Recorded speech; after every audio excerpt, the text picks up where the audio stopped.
Et aujourd'hui, j'aimerais partager avec vous une habitude très intéressante que j'ai ajoutée à ma liste d'habitudes et que je voudrais vous recommander aujourd'hui. En fait, si vous êtes marié ou si vous êtes en couple, la personne avec qui vous êtes en couple a une influence énorme sur vos chances de succès dans votre entreprise. Et l'harmonie qu'il y a dans votre couple a une influence énorme sur la qualité de votre concentration quand vous allez être au travail. De nombreuses études ont montré que les personnes qui se sentent heureuses dans leur couple sont plus productives au travail, sont capables de se concentrer pendant davantage d'heures au travail, sont capables de fournir un travail de meilleure qualité et en général sont mieux rémunérés par rapport au temps où ils travaillent que les personnes qui doivent gérer à la maison de nombreuses difficultés dans leur relation. Alors maintenant, la question c'est comment est-ce qu'on peut faire dans nos habitudes quotidiennes pour augmenter la qualité de ces relations? Eh bien, la solution reste assez simple en fait. C'est le temps passé ensemble en étant concentrés ensemble qui vous permet d'augmenter la qualité de cette relation. En fait, c'est très intéressant de voir quels sont les facteurs qui influencent le plus le bonheur dans un couple. Et un de ces facteurs, c'est le temps que vous passez à être simplement ensemble sans qu'il y ait de distraction extérieure. Par exemple, regarder un film, être face à la télévision, ce n'est pas être vraiment ensemble. S'envoyer des textos et des messages, ce n'est pas être vraiment ensemble. D'ailleurs, il y a une étude menée par l'université de Brigham qui a été faite auprès de 276 adultes pour voir s'il y avait un impact entre la façon dont ils communiquaient et leur niveau de bonheur dans leur couple.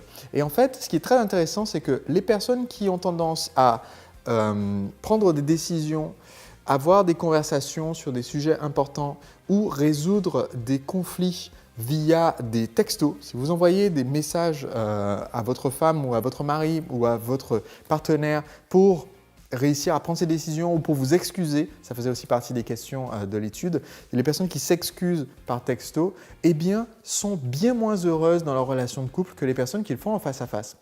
Et c'était une étude qui a été menée l'année dernière et qui est corroborée par une étude qui avait été menée en 2012 par l'Université de Floride qui étudiait en fait quel est le facteur qui crée le plus d'harmonie dans un couple. Et de façon surprenante, ce facteur, c'est que quand il y avait un problème, quand il y avait une dispute, eh bien, les couples qui sont les plus harmonieux et qui sont les plus heureux ensemble sont les couples où, quand il y a un sujet de dispute, ils n'hésitent pas à avoir des vraies disputes en colère, à s'énerver. Alors, j'ai tapé sur mon genou pour mettre de l'intensité, mais ça ne voulait pas dire se taper l'un l'autre sur le genou. Mais donc, en fait, les couples qui se disputaient vraiment en colère avec des arguments honnêtes, c'est-à-dire donc la dispute à la fois intense mais honnête, eh bien ces couples-là sont beaucoup plus heureux que ceux qui évitent la dispute ou que ceux qui jouent, on va dire, l'hypocrisie en essayant de ne pas avoir le conflit de façon ouverte. Ces couples-là sont dans la frustration et sont malheureux. Donc c'est un des facteurs. En fait, je vous ai dit qu'aujourd'hui j'allais parler de sexe, mais c'est parce qu'il y a d'un côté, si vous consacrez davantage de temps à la personne qui partage votre vie, eh bien, vous allez être plus proche physiquement et donc ça va mener naturellement à davantage de relations sexuelles. Et d'ailleurs, une autre étude très intéressante, une autre étude qui date de 2004, a montré que si aujourd'hui vous faites l'amour une fois par mois, et que vous passez à une fois par semaine, eh bien l'augmentation de bonheur que ça va apporter aux deux personnes va être l'équivalent de l'augmentation de bonheur et de qualité de vie que vous auriez si une des personnes avait eu une augmentation financière de 50 000 € de salaire supplémentaire par an. Donc ça vaut le coup, littéralement. Et en fait, mon sujet ici, c'est une habitude que j'aimerais vous suggérer. Et cette habitude, c'est d'avoir un moment, j'appelle ça un moment intime. Ça ne veut pas dire nécessairement un moment sexuel ou sensuel, ça veut juste dire un moment où on est juste à deux.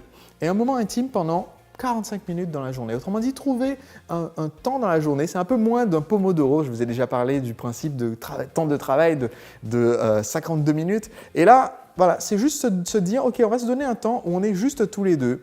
On va faire ce que nos amis anglophones appellent une date night, par exemple, juste aller dîner sans les enfants, sans parler de travail, juste être en tête-à-tête.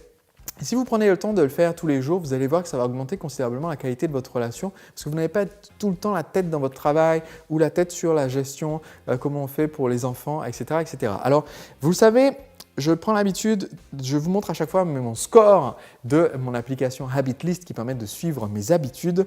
Et voilà, je n'ai pas de leçon particulière à donner, comme vous pouvez voir. Alors, au moment où je tourne cette vidéo, on est en août. Et donc, le plus terrible, c'est que mes stats, donc, c'est d'environ un jour sur 3. Je suis en cours d'amélioration, hein, sur les 10 dernières semaines, 71%. Mais ce qui est désespérant, c'est que la semaine à 0% sur mes stats, c'est la semaine du 25 juillet, c'est la semaine de mon anniversaire de mariage, c'est terrible. Je ne sais pas quoi dire, mais on était au Kenya et dans un groupe de 30 personnes pour aller faire une inauguration d'une école que j'ai aidé à financer. Donc on est en train de préparer ce voyage et c'est un petit peu compliqué. Et donc du coup, voilà, il y aura des semaines où vous êtes tellement pris par votre travail, où vous n'avez pas ce temps que vous vous donnez l'un à l'autre. Donc la semaine du Kenya, c'est la semaine du 1er août et j'étais à 57%. Et la semaine de mon anniversaire de mariage, c'est la semaine du 25. Ma femme était en stage juste avant, pendant que moi je préparais le voyage. Donc du coup, on n'était même pas ensemble. Donc c'était pas possible de se donner les 45 minutes.